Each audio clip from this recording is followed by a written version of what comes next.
পারিবারিক কলহ সমাধানের উপায়। আমাদের এই বইয়ের মূল আলোচ্য বিষয় ছিল ফ্যান্টাসি বাদ দিয়ে বাস্তবতার নিরিখে বিয়ের প্রস্তুতি। আমাদের মূল আলোচনা আলহামদুলিল্লাহ সমাপ্ত হয়েছে। বিবাহিত জীবনের বিষয়গুলো আমাদের এই বইয়ের আলোচ্য বিষয় নয়, তবে গুরুত্ব বিবেচনা করে পারিবারিক কলহ সমাধানের উপায় সম্পর্কে সংক্ষিপ্ত কিছু আলোচনা আমরা করব ইনশাআল্লাহ। কেননা কলহ এমন বিষয় যা সব পরিবারেই হয়ে থাকে। যদি সমাধান করা যায় তাহলে জীবনের অনেক পেরেশানি দূর হয়ে যায়, কিন্তু যদি সমাধান করা না যায় তাহলে পারিবারিক কলহ জীবনকে জাহান্নামে পরিণত করে।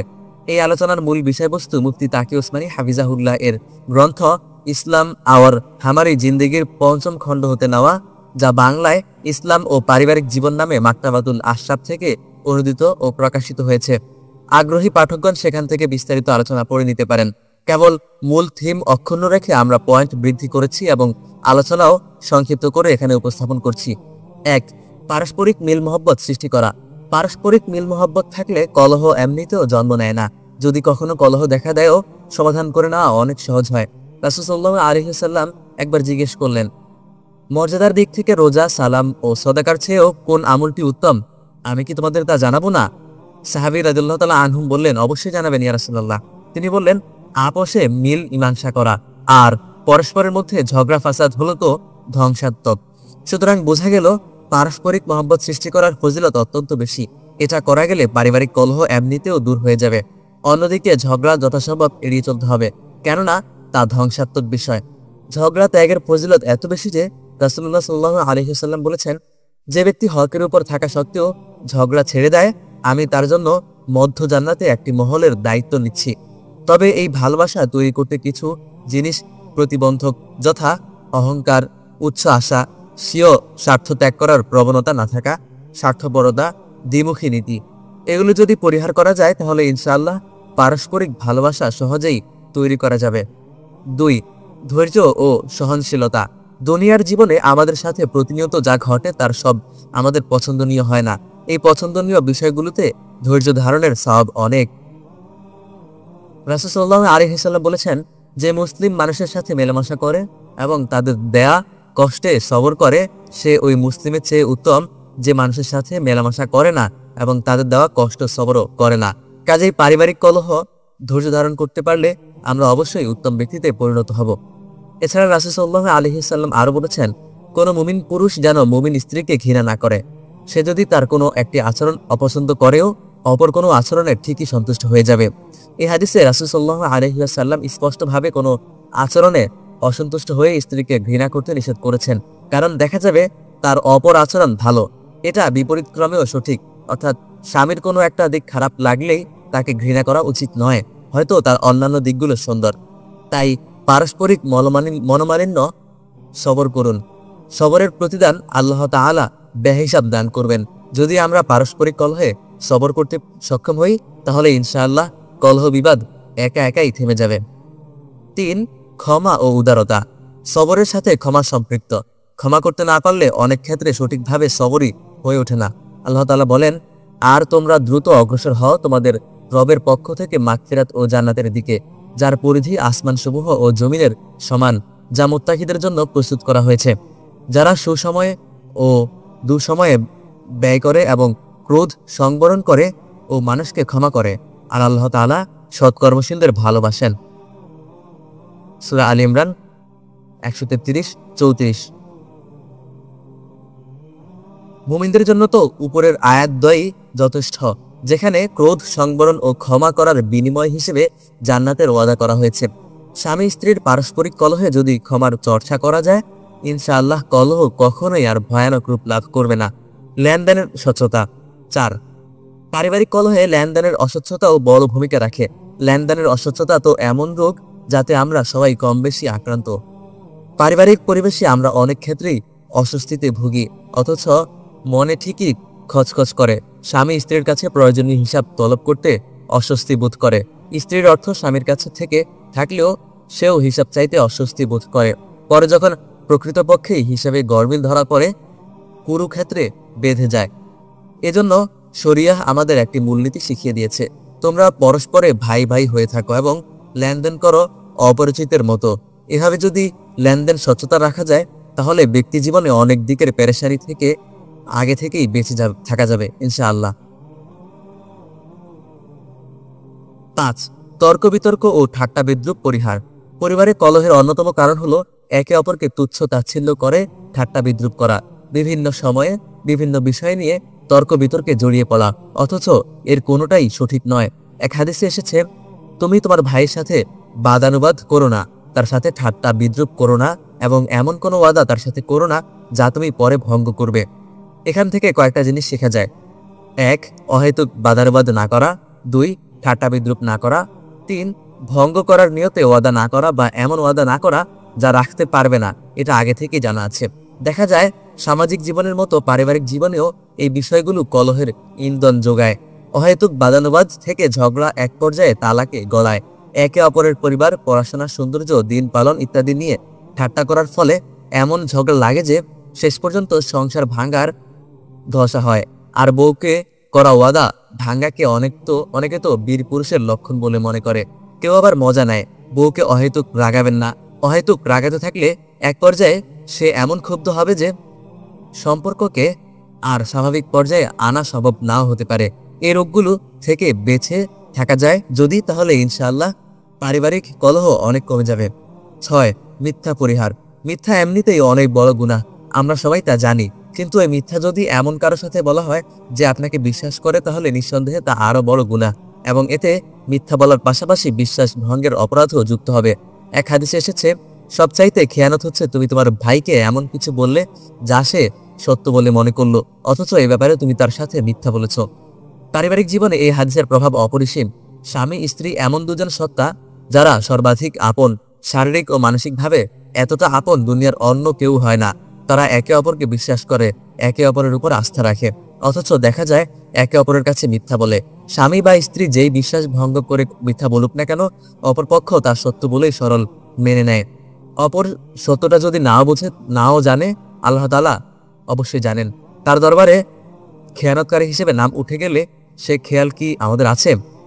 অনেককে বলতে শুনেছি যে স্ত্রী বা স্বামীর কাছে সব সত্য বলতে নেই। যদি স্বামী বা স্ত্রী আপনার জীবনের সব সত্য জানার অধিকার না রাখে, তাহলে আর কে রাখবে? অবশ্য এমন ধারণা তৈরির পেছনে কখনো উভয়ের বা কোনো এক পক্ষের ব্যবহারে মাত্রাতিরিক্ত কাড়াকাড়ি ও অহেতুক সন্দেহ দায়ী হয়ে থাকে। তাই উভয়কে এসব বিষয়ে সতর্ক হয়ে চলতে হবে। এত কড়াকড়ি করা উচিত নয় যে পারস্পরিক সততাই হুমকির মুখে পড়ে। অন্যদিকে অহেতুক সন্দেহ থেকে বেঁচে থাকা জরুরি। আল্লাহ তাআলা বলেন, হে মুমিনগণ, তোমরা বহুবিধ অনুমান হতে দূরে থাকো, কারণ অনুমান কোনো কোনো ক্ষেত্রে পাপ। আর তোমরা একে অপরের গোপনীয় বিষয় অনুসন্ধান করো না এবং একে অপরের পশ্চাতে নিন্দা করো না। এজন্য অহেতুক সন্দেহ পরিত্যাজ্য। যদি পারস্পরিক শ্রদ্ধা, ভালোবাসা ও সহমর্মিতা সঠিকভাবে থাকে, তাহলে বিশ্বাসভঙ্গের প্রয়োজনই পড়বে না।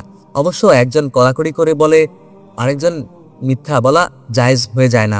যাই হোক, সবশেষে এটুকুই বলবো, একজন মানুষ আমাকে বিশ্বাস করে, আমি কি চোখ বুঝে তাকে মিথ্যা বলতে পারি? নিজের পরিবারের কাছে যে সৎ হতে পারে না, সে আর কোথায় সৎ হবে? এমন না যে কেবল স্বামীরাই মিথ্যা বলে, স্ত্রীরাও বলে। উভয় পক্ষ হতেই মিথ্যা পরিত্যাজ্য। পৃথিবীর সবচাইতে ঘনিষ্ঠ হালাল সম্পর্কটিতে হারাম কালিমা লেপনের চেয়ে নিকৃষ্ট কাজ কমই আছে। যদি মিথ্যা পরিত্যাগ করা যায়, তাহলে ইনশাআল্লাহ পারিবারিক কলহ অনেকাংশেই কমে যাবে। 7. একে অপরের মানসিক অবস্থা বোঝা। সুন্দর পারিবারিক জীবনের জন্য স্বামী স্ত্রীর একে অপরের মানসিক অবস্থা বোঝা খুবই জরুরি। আমি আমার স্ত্রী বা স্বামীকে কিভাবে মেন্টাল সাপোর্ট দিতে চাই, এটা বোঝার চেয়ে অধিক জরুরি হলো সে কেমন মেন্টাল সাপোর্টের আশা করে বা তার কোন ধরনের মেন্টাল সাপোর্ট দরকার সেটা বোঝা। এই বিষয়টা অনেকেই বোঝে না, ফলে ভালো করতে গিয়ে খারাপ হয়ে যায়। যেমন কেউ কেউ আছে যারা মানসিক অস্থিরতায় স্বামী বা স্ত্রীর কাছ থেকে সান্ত্বনা শুনতে চায়, তখন তার পাশে থাকলে, দুটো সান্ত্বনার কথা বললে, মাথায় হাত বুলিয়ে দিলে বা বুকে জড়িয়ে রাখলে মানসিকভাবে প্রশান্তি লাভ করে। অন্যদিকে এমন অনেক মানুষ রয়েছে যারা স্ট্রেসে থাকলে, মানসিক কোনো অস্থিরতায় ভুগলে সান্ত্বনা বাণী শুনতে পছন্দ করে না। এ ধরনের মানুষকে কিছুক্ষণ একা থাকতে দিতে হয়। দেখা যায় কিছুক্ষণ একাকী কাটালে তারা শান্ত হয়ে যায়। শান্ত হয়ে যাবার পর তাদের সান্ত্বনা দিলে তা গ্রহণ করতে পারে, তারা তখন উৎফুল্ল হয়ে যায়। উপরের দুটি সিনারিও উল্লেখ করার উদ্দেশ্য এটা বোঝানো যে মানুষের অনেক ধরনের ক্যাটাগরি আছে, সবাই এক মানসিকতার হয় না। এজন্য আপনার স্বামী বা স্ত্রীর মানসিকতাটা বিয়ের শুরুর দিকে ধীরে ধীরে বুঝে নিতে হবে এবং সে মোতাবেক তাকে সাহচর্য দিতে হবে। অনেকে এটা বুঝতে চায় না, বরং নিজের যেমন ভালো লাগে অপরের সাথে তেমনই আচরণ করতে চায় ও করে যায়। ফলে এ থেকে অনেক সময় কলহের সূত্রপাত ঘটে। অন্যদিকে মানুষের জীবনে এমন কিছু সময় আসে যখন প্রাকৃতিকগতভাবেই তারা খিটখিটে মেজাজে থাকে। এ সময়টা সয়ে যেতে হয়। যেমন মেয়েদের পিরিয়ড চলাকালে তারা অস্বস্তিতে ভোগে, মানসিকভাবে অস্থির হয়, মেজাজ খিটখিটে হয়ে যায়। এ সময় তাদের দেওয়া কষ্টগুলো হজম করে ফেলতে হয়, কেননা এ সময় তাদের যে হালত এটা আল্লাহ প্রদত্ত। এছাড়া মুড সুইং কেবল যে মেয়েদের হয় তা না, ছেলেদেরও হয়, মেয়েদের তুলনামূলক বেশি হয়। অনেকে এটাকে মিথ মনে করেন, তবে এটা আসলেই বাস্তব। ব্রিটিশ জার্নাল অব সাইকিয়াট্রির একটি সংখ্যা বলছে, mood instability is a common clinically important phenomenon with functional consequence. মুডের অস্থিতিশীলতা একটি কমন ও চিকিৎসাগতভাবে গুরুত্বপূর্ণ ঘটনা, যার ক্রিয়ামূলক প্রভাব রয়েছে। মুড সুইংয়ের সময়টা একে অপরকে ভালো মতো বোঝা দরকার, একে অপরকে সহানুভূতির সাথে সহায়তা করা দরকার। আমাদের বাপ দাদাদের এমন হতো না, বা মা নানীদের হতো না এসব কথা বলা বা ভাবা অনুচিত, কেননা তাদেরও হতো। তবে চিকিৎসা বিজ্ঞান সম্পর্কে আগের দিনের মানুষের জ্ঞান কম থাকায় তারা এসব বিষয়কে সঠিকভাবে ডিল করতে পারতেন না। আলহামদুলিল্লাহ, সময়ের সাথে সাথে আমাদের জ্ঞান বেড়েছে। এখন এই নিয়ামতের শুকরিয়া আদায় করে এসব সমস্যাকে সঠিকভাবে ডিল করার মাঝেই কল্যাণ রয়েছে। উপরে যে 7টি টিপস দেওয়া হলো তার উপর যদি সঠিকভাবে স্বামী স্ত্রী আমল করে, তাহলে ইনশাআল্লাহ তারা কলহমুক্ত পরিবার গড়ে সুখী সমৃদ্ধ জীবনের অধিকারী হতে পারবে বলে আমরা আশা রাখি। আল্লাহ তাআলা আমাদের সবাইকে সে তৌফিক দান করুন, আমিন। উপসংহার: আল্লাহ তাআলা মানব জাতির মধ্যে সর্বপ্রথম যে সম্পর্কটি সৃষ্টি করেছেন তা হচ্ছে স্বামী স্ত্রীর সম্পর্ক। স্বামী ও স্ত্রী একে অপরের পরিপূরক, সহায়ক ও সমব্যথী। দাম্পত্য সম্পর্ক সৃষ্টির উদ্দেশ্য সম্পর্কে আল্লাহ তাআলা বলেছেন, যেন তুমি তার মাঝে প্রশান্তি লাভ করতে পারো, লিতাসকুনু ইলাইহা। এই মহৎ উদ্দেশ্যটি ব্যবহৃত হয়ে যায় সঠিক প্রস্তুতির অভাবে এবং কিছু ফ্যান্টাসির কারণে। অথচ বাস্তবতা বুঝে সঠিক ও উপযুক্ত প্রস্তুতি নিলে ইনশাআল্লাহ বিবাহিত জীবন হয়ে যাবে সুখের নীড় এবং আনন্দ ঘন এক ঠিকানা। সেখানে অর্জিত হবে প্রকৃত সুখ ও প্রশান্তি। তখন আর বাড়ির বাইরে ভালো লাগবে না, অবসর সময়টা বাসায় নিজের পরিবারের কাছে কাটাতে মন চাইবে। অন্যদিকে সঠিক প্রস্তুতিবিহীন একটা বিয়ে জীবনে অনেক পেরেশানি বয়ে আনে। ফলে অনেকে নিজ পরিবারের কাছেই ফেরারি হয়ে যায়, অবসর সময়টা হাটে বাজারে ঘুরে নষ্ট করে, বাসায় ফিরতে ভয় পায়, যেন নিজের কাছ থেকে নিজেই পালিয়ে বেড়াচ্ছে। আমাদের দিনী ভাই ও বোনেরা যারা বিবাহিত জীবনের স্বপ্নে এখন বিভোর, তাদের স্বপ্নটা যেন ভেঙে না যায়, দুঃস্বপ্নে যেন পরিণত না হয়, সেজন্যই আমাদের এই প্রয়াস। যেন শুরু থেকেই স্বপ্নটা সঠিক ও যথাযথ হয়, অহেতুক স্বপ্ন না হয়, সেটাই আমাদের কামনা। এপিজে আবুল কালাম বলেছিলেন, আমাদের স্বপ্নটা দেখতে হবে, স্বপ্ন সেটা নয় যা তুমি ঘুমিয়ে দেখো। আমাদের স্বপ্নটা দেখতে হবে জেগে জেগে, সঠিকভাবে। ঘুমিয়ে ঘুমিয়ে আমি কি স্বপ্ন দেখব তার উপর আমার কোনো নিয়ন্ত্রণ নেই, কিন্তু জেগে জেগে আমি কি স্বপ্ন দেখব সেটা আমি নিজেই ঠিক করতে পারি। এই বইয়ের আলোকে যদি আমাদের দিনী ভাই ও বোনেরা তাদের স্বপ্নের প্যাটার্নটা সঠিকভাবে সাজিয়ে নিতে সক্ষম হন, তাহলে আমাদের প্রয়াস সফল ও সার্থক হয়েছে বলে মনে করব। আল্লাহ তাআলাই তৌফিক দাতা।